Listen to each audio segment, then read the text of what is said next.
Yo, back with another edition of Urban Politicians, man. We in here with Julian Caesar. You already know. Yeah, man. So I had to come tap in with you. I see you out here making the moves, you working, For sure. getting everything aligned, man. So Yeah, man. introduce yourself to the people, man. Tell the people where you from and stuff.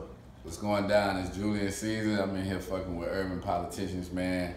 I'm from the north side of H-Town, Carbondale to be exact. So, you know, now I reside downtown, but you know, it's all love. We in the city, you know what I'm saying? So Yeah, that's what's up, man. So how long you been rapping for?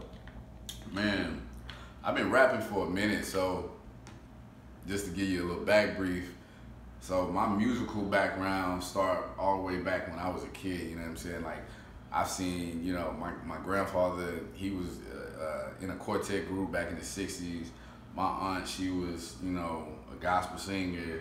And, you know, so everybody's like musically inclined in my family, you know what I'm saying? So for me, I took music as just kind of a, you know, a thing that I was just good at until I got out of school and, you know, college that is. And then I was just like, you know what, let me go back to doing what I, you know, what my roots are basically. So I started taking it serious as I got out of college, and that was probably like around 2000 and I would say 2009, 2010.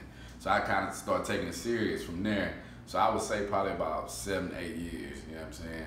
But been doing it, but taking it seriously about 7, 8 years, you know what I'm saying? Oh, okay. So your family pretty supportive of your music career, because I know some people they kind of struggle with that, where like they say, man, I'm gonna do music, but they might not get the support from their family because they might want them to do something else. Exactly.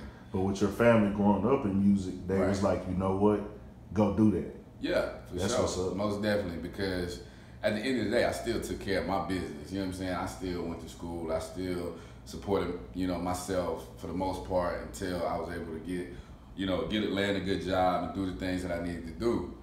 So anything outside of that, it was like, you know, you good, you know what I'm saying? So, but even if I didn't do that, they still would have supported it because that's just, you know, music was in the bloodline. So it was kind of like, if you decide to do that, just make sure you're working while you're working your dream, in a sense, you know what I'm saying?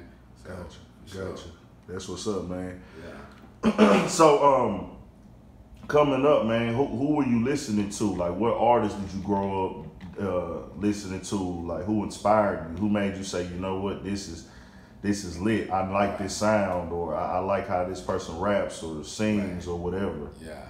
So shit, really, it was. And I had so many musical influences, bro. Like, it's so wide, and I think that's why like my music has so much range to it because I listen to literally everything. So just from like a hip hop standpoint, I mean, early 90s, Biggie, Tupac, you know, Nas, Scarface, UGK, and then, you know, you start kind of getting into like mid 90s, and then you get, you know, the Jay-Z's, you get DMX's, you get, you know, then, you know, as far as on the Houston scene, the SUCs and the Swisher House, and, you know, so everybody that was kind of like doing their thing around that time, I was heavily influenced by the 90s music. I'm born in 87, 80s baby.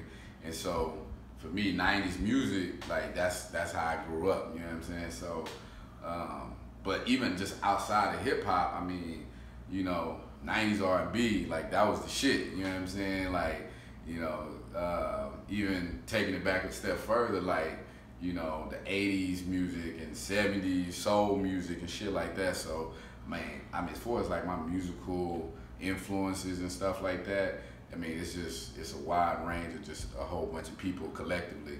But for me, I feel like, you know, as an artist and businessman that I'm trying to become, I look at people like Jay-Z, I look at people like P. Diddy, I look at people who have done it on an exponential level and they still doing it. So, you know, as far as, you know, that is concerned, that's pretty much who influenced me, you know what I'm saying? Yeah. I think with the 90s, man, we were heavily influenced by you know, like the radio, so all these dudes that was like could sing and shit, and then they was able to get their shit on the radio, or get their shit on the what we had to hear, because it wasn't no going to the internet for listening to music when we was growing up. So you, like you said, if you listen to rap in our era, growing up in the '90s, you was a fan of R&B too. Right, you had to be. You had to be a fan of R. Kelly. You had to be a fan of Jodeci and Drew Hill and all these R&B singers, just as much as you were a fan of rap. Right. And then we had to be SUC fans because Fat Pat and Hawk, and I don't want to leave nobody out. Right. Just those two, for example, Big Mo, they had hits on the radio in the 90s. You know what I'm saying?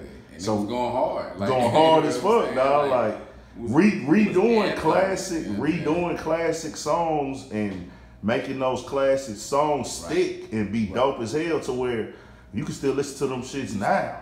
That's the making of a classic, is when you can make something that's gonna stand the test of times, and when you play it, everybody remembers where they was at that point in time, and bring back the memories of, you know, damn, I remember we used to, you know, be on 1960 and da-da-da at this spot right here. You know what I'm saying? Just like that type of feeling. And for me, that's what I was raised upon. So that's what I'm trying to get back to the game when I create my music. You know what I'm saying? I'm always thinking like, not just what's hot, what's trendy right now, but what's gonna be standing, you know, still jamming 5, 10 years from now.